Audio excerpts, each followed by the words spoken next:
Good morning, students. Let me start new topic, types of partnership firm. Partnership firm can be classified in two parts. First is on the basis of time period and second is on the basis of liability of members. Let me start first on the basis of time period. On the basis of time period, partnership again can be classified in three parts. First is partnership at will, second is fixed partnership, fixed period partnership, and third is particular partnership. Let me start. First point, partnership at will. What is a partnership at will? Partnership form for infinite period is known as partnership at will. यानी actually में जब partnership है कि infinite time period तक अगर अपन चलाएंगे, generally अपन कहते हैं कोई भी बिजनेस स्टार्ट करते हैं गोइंग कंसर्न पर करते हैं. गोइंग कंसर्न मतलब हम कोई भी बिजनेस स्टार्ट कर रहे हैं तो क्या करेंगे, इन्फिनिट टाइम पीरियड तक कंटिन्यू करेंगे, है ना. तो यहाँ पर पार्टनरशिप इट विल क्या कह रहा है कि एक्चुअली ये कि इन्फिनिट टाइम पीरियड, यानी कोई ऐसा नहीं 1 ईयर 2 ईयर 5 ईयर में हम वाइंड अप कर देंगे. हम जब तक हमारी पार्टनर्स की म्यूचुअल अंडरस्टैंडिंग सेट होगी तब तक अपन क्या करेंगे, इस बिजनेस को कैरी ऑन करेंगे. This type of partnership exist at the will of partnership and comes to an end ever partnership desires so. Any one partner can give notice of dissolution and partnership will come to an end. मतलब actually कोई भी partnership का कोई भी member अगर चाहे कि अगर फर्म को बंद करना है तो वो नोटिस देकर क्या कर सकता है, फर्म को बंद करा सकता है. यानी जब तक पार्टनर्स की, जैसे मान लो ए बी सी तीनों अपनी अच्छी से, इनकी दोनों की क्या कर रही, तीन पार्टनर है, तीनों की पार्टनर की अपनी आपस में अच्छी म्यूचुअल अंडरस्टैंडिंग है तो पार्टनर कैरी ऑन कर रहे हैं, है ना. जब तक उनकी बनेगी तब तक वो कंटिन्यू करेंगे. जिस दिन लगेगा भैया नहीं अब हम लोग आपस में नहीं कर सकते, रीज़न कुछ भी हो सकता है, आपस में डिस्प्यूट हो सकता है कि किसी की हेल्थ प्रॉब्लम हो, किसी को लगता है कि नहीं हम लोगों का अब एज हो गई है, हमें अब काम नहीं करना है, इट मीन्स कोई भी म्यूचुअल अंडरस्टैंडिंग के साथ वो बिजनेस को क्या कर सकते हैं, वाइंड अप कर सकते हैं. तो वो कहलाएगी partnership at will. Next is fix period partnership. What is a fix period partnership? The partnership form for specific period of time, say 2 years 3 years 5 year 10 year what ever, एक fix time period के लिए हमने start किया कि जब तक हम लगेगा, यानी 5 साल काम करेंगे, 10 साल के लिए इकट्ठे हो रहे हैं. हाँ, अगर चाहे तो पार्टनर्स को रिन्यू करवा सकते हैं. जस्ट सपोज अपन कहते हैं कि 3 साल के लिए कोई पार्टनरशिप स्टार्ट की, अब लगता है 3 साल हो गए, अपन चाहे तो इस पीरियड को रिन्यू कर सकते हैं, यानी कि इसको वापस इसको बढ़ा सकते हैं, है ना. पर उसके लिए वापस न्यू पार्टनरशिप डीड हमें लिखनी पड़ेगी. Clear students? This type of partnership firm automatically get terminate on expiry of that period, the specific time period. यानी कि जो टाइम पीरियड होगा उस पर खत्म हो जाएगी और अगर अपन चाहते हैं कि इसको रिन्यू करना है तो नया पार्टनरशिप डीड हमें लिखना पड़ेगा. Third is particular partnership. Particular partnership is the partnership is a form to carry on particular venture is known as a particular partnership. मतलब किसी पर्टिकुलर वेंचर के लिए, पर्टिकुलर बिजनेस के लिए हम इकट्ठे हुए हैं तो उसको अपन क्या कहते हैं, पर्टिकुलर पार्टनरशिप. जैसे जस्ट सपोज चित्तौड़ से निम्बाड़ा की रोड बनानी है, इट मीन्स क्या हो गया, इसको बनने में 1 ईयर या 2 ईयर्स का टाइम लगेगा, पर ऑब्जेक्टिव क्या हो गया, A B C D 4 partner है, उन्होंने मिलकर क्या किया, ए ने कहा भैया कि जितना उसके लिए रॉ मटेरियल चाहिए वो सारा मैं आपको क्या कर सकता हूँ, अवेल करा दूंगा रोड बनाने के लिए. दूसरे ने कहा जितने इक्विपमेंट चाहिए, चाहे उसके लिए रोलर चाहिए, जेसीबी चाहिए, वॉट एवर जो भी चाहिए वो सारे जो भी है इक्विपमेंट्स मैं अवेल करा दूंगा. तीसरा जो पार्टनर कहता है भैया मैं अपना क्या कर लूंगा, जितनी लेबर आपको चाहिए वो मैं अरेंज कर दूंगा. डी ने कहा कि जितने इस कॉन्ट्रैक्ट में पैसे चाहिए और फाइनेंशियली हेल्प चाहिए या जिसके जो बिल पास कराने वो सारे काम मैं कर लूंगा. चारों ने अपना अपना काम बांट लिया और क्या हो गया, जिस दिन रोड बनकर कंप्लीट हो गई उस दिन चारों ने अपना हिसाब कर लिया, भैया इतना मैंने इंट्रोड्यूस किया था, इतना पैसा मैंने इन्वेस्ट किया था, ये मेरा पैसा, उसके बाद इतना जो प्रॉफिट हुआ है वो चारों अपने प्री डिटरमाइन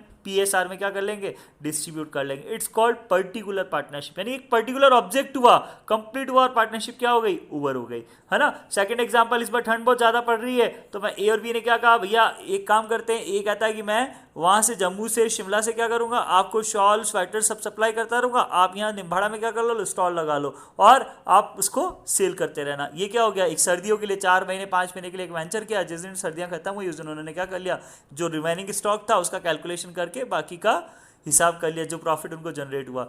इट मीन्स ये क्या हुआ, एक पर्टिकुलर पार्टनरशिप, पर्टिकुलर ऑब्जेक्टिव के लिए हम लोग इकट्ठे हुए थे तो उसको अपन क्या कहते हैं स्टूडेंट्स, पर्टिकुलर पार्टनरशिप, है ना. एक बात ध्यान रखना, पर्टिकुलर पार्टनरशिप को हम जॉइंट वेंचर भी कहते हैं. हम आगे जाके पढ़ेंगे जॉइंट वेंचर भी बिल्कुल ऐसा ही होता है कि एक पर्टिकुलर ऑब्जेक्ट के लिए हम इकट्ठे हो रहे हैं और जिस दिन ऑब्जेक्ट पूरा हो गया उस दिन हम अलग हो जाएंगे. इट्स कॉल्ड जॉइंट वेंचर, या हम कह सकते हैं पार्टनरशिप में पर्टिकुलर पार्टनरशिप. अब दोनों में डिफरेंस क्या है वो हम आगे जाकर टॉपिक्स में डिस्कस करेंगे.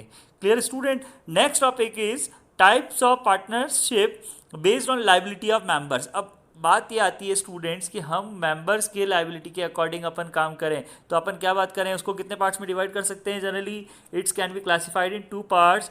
First is general partnership and second is limited liability partnership, है ना.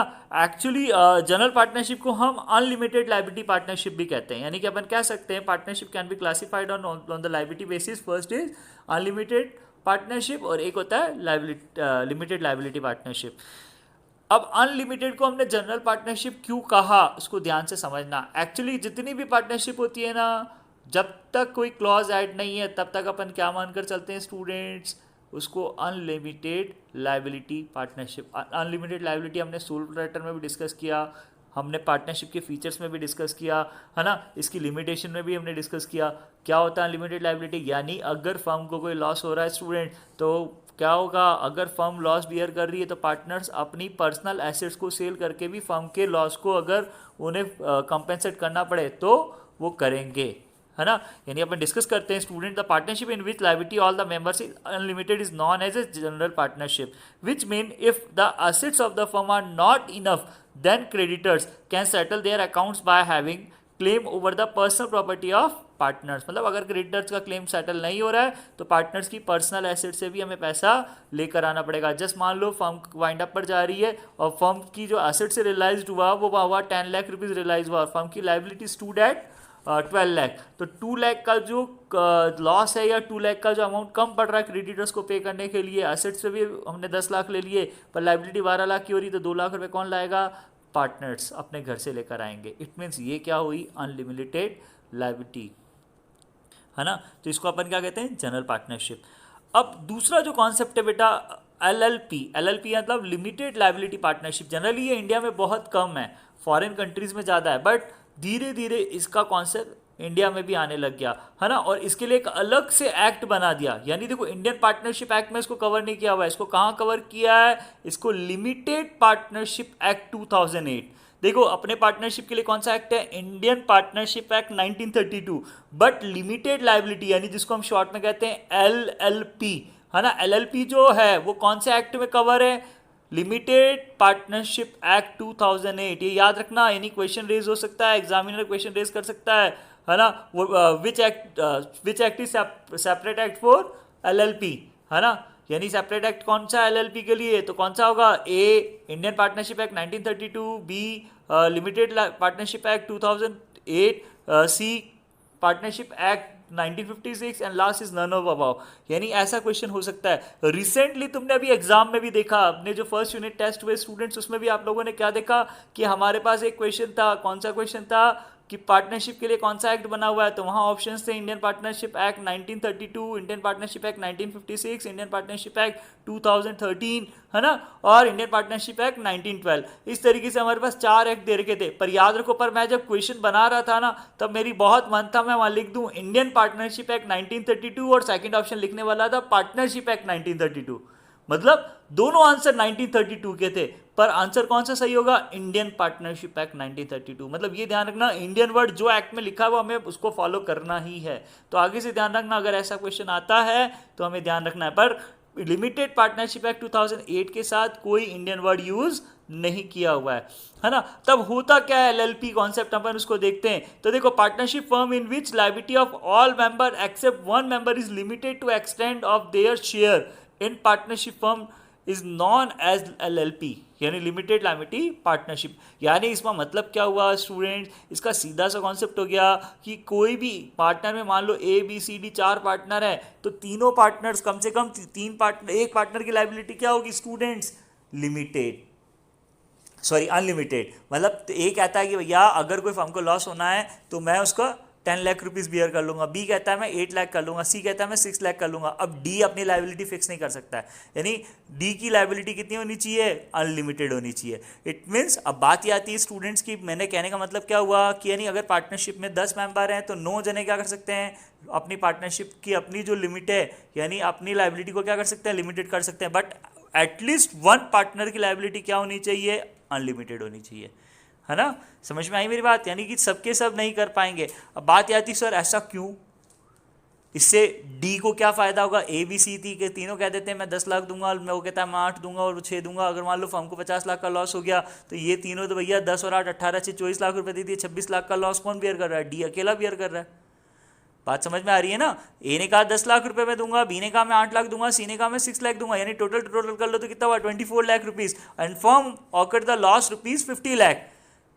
Eight the time of loss A B C contribute rupees 24 lakh and D, अब डी अगर कह देता है भैया मैं भी 5 लाख दूंगा तो फर्म को क्या हो गया, फर्म इंसॉल्वेंसी के केस में चली जाएगी, है ना। तो ऐसा डी नहीं कर सकता है।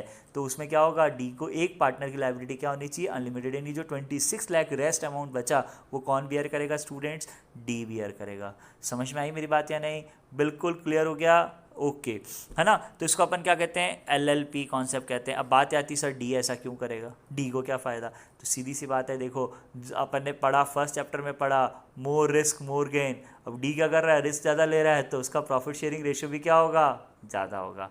यानी डी कह सकता है भैया मैं जब अनलिमिटेड लायबिलिटी बेयर कर रहा हूँ तो मेरा प्रॉफिट में शेयर क्या होना चाहिए, सबसे ज़्यादा होना चाहिए। क्लियर स्टूडेंट्स, समझ में आई बात या नहीं। यानी अपन बात करें तो अपनी बात क्या हो गई, हमने पार्टनरशिप को 2 पार्ट्स में डिवाइड किया। First on the basis of duration, first is time period, यानी on the basis of time period हमने क्या करा, partnership at will, fix partnership और पर्टिकुलर पार्टनरशिप। तो सेकंड जो अपन ने लायबिलिटी बेसिस पे किया उसमें 2 डिस्कस किए, जनरल पार्टनरशिप और limited liability partnership. I hope आप लोगों को क्लियर हो गया। कोई भी डाउट लगता है तो मेरे फ़ोन नंबर पर कॉल करके आप डिस्कस कर सकते हैं। Okay, thank you.